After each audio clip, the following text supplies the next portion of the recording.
So friends, have you ever been told that there is a urine infection when you were pregnant? Or have you ever thought that just having an increased urine frequency in pregnancy is quite normal to have? Then this video is for you.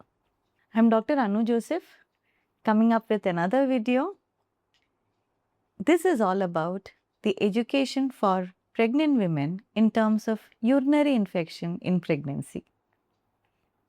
So let's see, what are the general myths that mostly Indian women hold when it comes to UTI in pregnancy? Myth number 1. Increased frequency and no other symptom means it is normal and pregnancy can have these symptoms.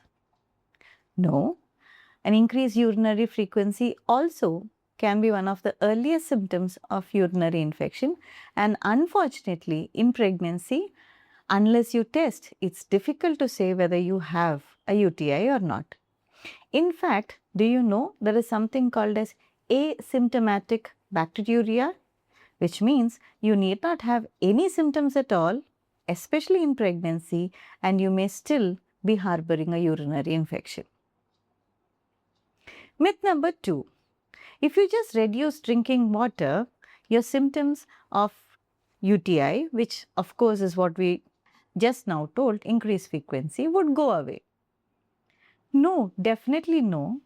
You reduce your water intake, hence your urine output, the infection is just going to flare up.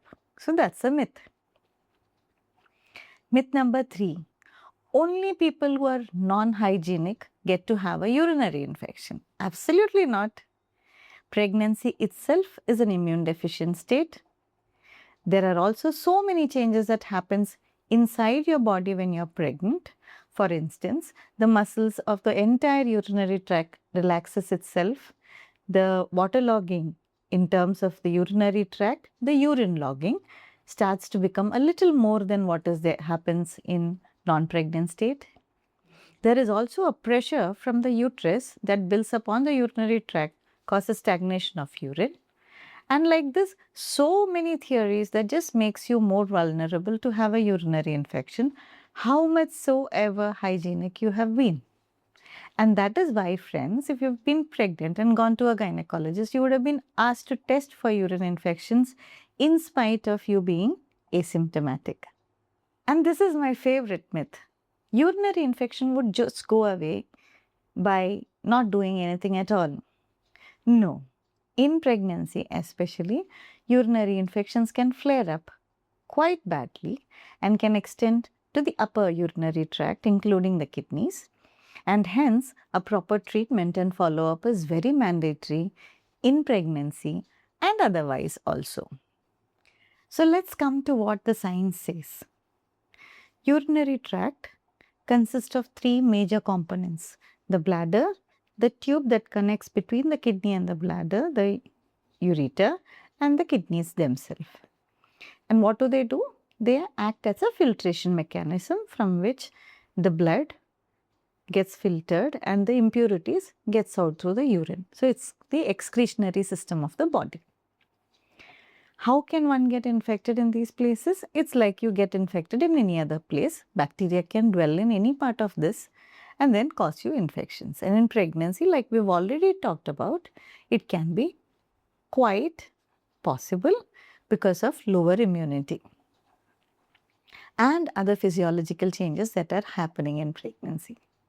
It can be, and most commonly, a simple urinary infections of only the bladder. It can be an asymptomatic one. It can be with full-on infection symptoms like pain, like fever, like burning while passing urine, blood in urine, and all other symptoms that you might have already heard about. It can ascend up and even cause an infection in the kidneys, which becomes much more serious and needs much more specialized care than a simple urinary infection of the bladder. Now in pregnancy, why is it so important? It is important because it can cause complications. Like I said, the immunity is low, so flaring up and going towards the kidney and causing an infection even in the blood is quite high risk.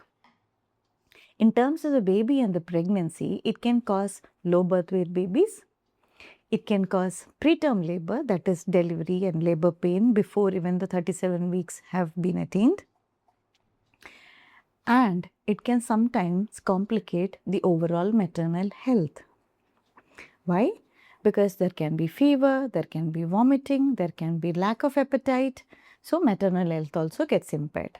So UTI, though seemingly very small, very innocuous, can wreak havoc if it has not been diagnosed correctly or if it has not been treated correctly. So as a pregnant woman, what can you do so that you stand a little lesser risk of urinary infection? Let's remember it with a mnemonic. Let's keep it as fluid. FLUID. Now what do they stand for? F is for fluid itself. So you have to drink a minimum of 3 liters of fluid in a day, which is nice so that you can avoid risk of urinary infection and other health problems that may come along with in pregnancy. I do recommend, especially in summers like this, that you keep it as 3+ liters of fluid. That means you look at your urine, it looks a little more yellowish than usual. Drink a little more fluid than 3 liters in that day. L is for local hygiene. So your perineal area, the place where you pass urine motion, you have to keep it hygienic. Now, how do you keep it hygienic? Do you keep washing it with soap and water every day, put diluent? No. Every time that you use a loo, wash it with plain water, keep it dry. That's all that you are asked to do. You urinate regularly. What do you mean by that? Whenever you feel like urinating, when you have the urge of urination, please do not hold urine. Use the washroom at the right time. I, innerwear care. The innerwear that you are wearing and that you should wear should be of absorbent quality, preferably cotton, and needs to be changed from time to time to make sure that the hygiene is maintained. D is for doctor, the doctor follow-ups. So in pregnancy, you might be asked to do routine urinary examination in spite of having symptoms, and you might be asked for doing extra tests when you come back with symptoms. And this might seem very unnecessary for you, but the level of urinary infections that we see in pregnant women makes it so important for us to make sure that you are healthy enough. So that's fluid for you. FLUID, and I hope you will remember it. Now let's come to the next pertinent question. Other than the routine visits that you would have in pregnancy, with respect to the urinary infection, when should you additionally see the doctor? So there are a few symptoms that might tell you that yes, probably I should get checked. And this might not be just for the urinary infection. It usually comes along with a little bit of vaginal infection, and the symptoms can be quite confusing at times. Like we've already discussed, the basic common issue that one might face is just frequent passing of urine. It can also be quite urgent urination sensation, which means you cannot just hold your urine. You feel the urine sensation and you have to run to the toilet, otherwise it just leaks. The other symptoms, which are a little more concerning, are burning micturition, which means when you pass urine, you feel like there is a burning sensation at the urethra, the opening part of the urine, passing area, or you may see blood in urine, or you may find that the lower abdomen has cramps and pain. If this is associated also with a vaginal infection, you may start seeing foul-smelling vaginal discharges or white-colored discharges. And this has to be differentiated from your normal vaginal discharge, which would be colorless, transparent, no foul smell, no itchy sensations, and generally very sticky. If you notice any of these symptoms, don't do guesswork at home. Reach out to your doctor, ask them for advice. They might ask you for a test. You can very well do the test and go to the doctor, but do seek help. In my practice, something that I find very disturbing or difficult is that women don't generally come out in the open and ask for their problems. They don't discuss white discharges. They don't discuss that they have a urinary problem. They don't even discuss that they have a foul-smelling discharge that comes. We accidentally find it out in their routine visits, routine checkups, or routine tests. That is not okay. So girls, women, pregnant women, if you have problems with your urinary system or your vaginal infections, please be open about it. Come out, talk to us about it, and let's find a care for you.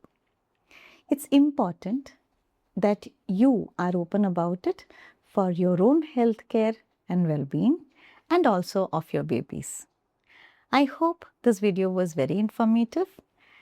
If you find somebody who should know more about it, please share it with them. Do not forget to like us for this video. Thank you.